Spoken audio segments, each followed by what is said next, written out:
Times of Swaraj में आप सबों का स्वागत है और मैं हूं संतोष सिंह। और आज अब टाइम्स ऑफ स्वराज में चर्चा कर रहे हैं नीट प्रश्न पत्र लीक मामले में सीएम की हरी झंडी मिलते ही आर्थिक अपराध इकाई अनुसंधान को तेज कर दिया है। और आज पूरे दिन पटना के अलग अलग हिस्सों में छापेमारी भी किया है और कई अहम सुराग भी मिले हैं, जिसमें कल ही 6 चेक भी मिला है, पोस्ट डेटेड चेक 30 लाख में कह सकते हैं कि तय हुआ था कि हम आपको प्रश्न पत्र देंगे, रटवाएंगे, परीक्षा में पास कराएंगे, 30 लाख रुपया पर स्टूडेंट दिया जाएगा।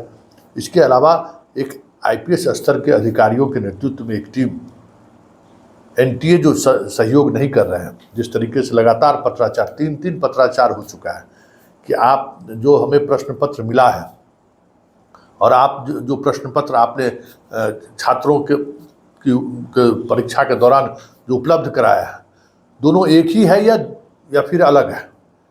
क्योंकि आधिकारिक तौर पर जब तक एनटीए ये नहीं कहेगा कि नहीं ये वही प्रश्न पत्र है, तब तक प्रश्न पत्र लीक को लेकर सारी दलीलें कह सकते हैं कि फौरी साबित हो सकता है, जबकि आधिकारिक तौर पर ये तय है कि प्रश्न पत्र वही है। लेकिन फिर भी विभाग की सहमति ही जरूरी नहीं, विभाग को विधिवत स्वीकार करना होगा कि हाँ, मैंने जो 2024 के नीट की परीक्षा में जो प्रश्न पत्र जारी किया था बच्चों के लिए परीक्षा के दौरान, वो प्रश्न पत्र और जो सॉल्वर गैंग के पास से बरामद हुआ है वो दोनों एक है। वो उनको लिख कर देना होगा।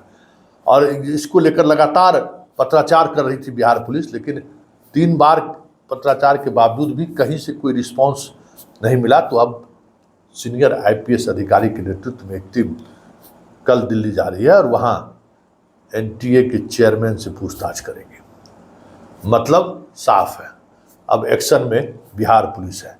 इसके अलावे जिस सेंटर से छात्रों की गिरफ्तारी हुई थी, जिस आवास से सॉल्वर गैंग के लोगों की गिरफ्तारी हुई थी, वहाँ के आसपास के सीसीटीवी फुटेज से भी कई महत्वपूर्ण सुराग बिहार पुलिस को लगा है। और बिहार पुलिस जिन प्रेस से प्रश्न पत्र की छपाई हुई थी उसको लेकर भले ही अभी तक एनटीए आधिकारिक तौर पर कुछ भी बोलने से बच रही है, लेकिन जो सवाल खड़े किए गए थे कि भाई गुजरात के किस प्रेस से ये प्रश्न पत्र आया है, उसकी तहकीकात में कई कुरियर कंपनी के बारे में भी पुलिस को पता चला है। और उस कुरियर कंपनी वाले ने कैसे प्रश्न पत्र को बाहर निकाला, कौन कौन लोग शामिल है, इसको लेकर भी एक टीम गठित की गई है जो उन पर लगातार नज़र बनाए रखा है।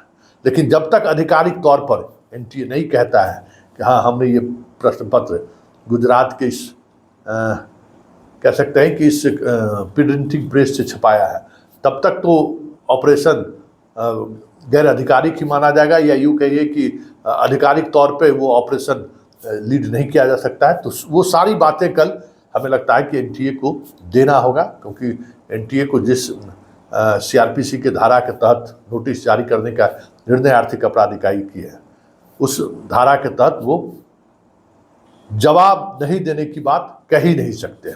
अब देखिए आगे आगे होता है क्या, लेकिन इतना तय है कि 8 जुलाई से पहले सब कुछ सामने रहेगा। सुप्रीम कोर्ट की जिस दिन सुनवाई होगी उस दिन बिहार पुलिस की भी वकील एडवोकेट वहाँ मौजूद रहेंगे और प्रश्न पत्र लीक मामले में क्या क्या अपडेट है उससे सुप्रीम कोर्ट को जरूर अवगत कराएंगे। ऐसे में अभी तक धर्मेंद्र प्रधान या मोदी सरकार जो प्रश्न पत्र लीक मामले को लेकर चुप्पी साधे हुए हैं, बिहार पुलिस जिस दिशा में अनुसंधान को गति दिया है, खेला हो गए, उस दिन एक्सपोज हो जाएगी पूरी सरकार।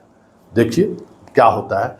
लेकिन जो एक और खबर आई है कि जो एनटीए के वर्तमान चेयरमैन हैं उन पर इसी तरीके की अनियमितता, इसी तरीके के परीक्षा में गड़बड़ झाला करने को लेकर पहले से सीबीआई को रिकमेंड कर चुकी है। मध्य प्रदेश के ये रहने वाले हैं, वो भी खबर काफ़ी प्रमुखता से चीज़ें सोशल मीडिया पर तो फैली रही है। बिहार पुलिस भी उस एंगल को भी देख रही है कि इनका छवि क्या रहा है पहले का।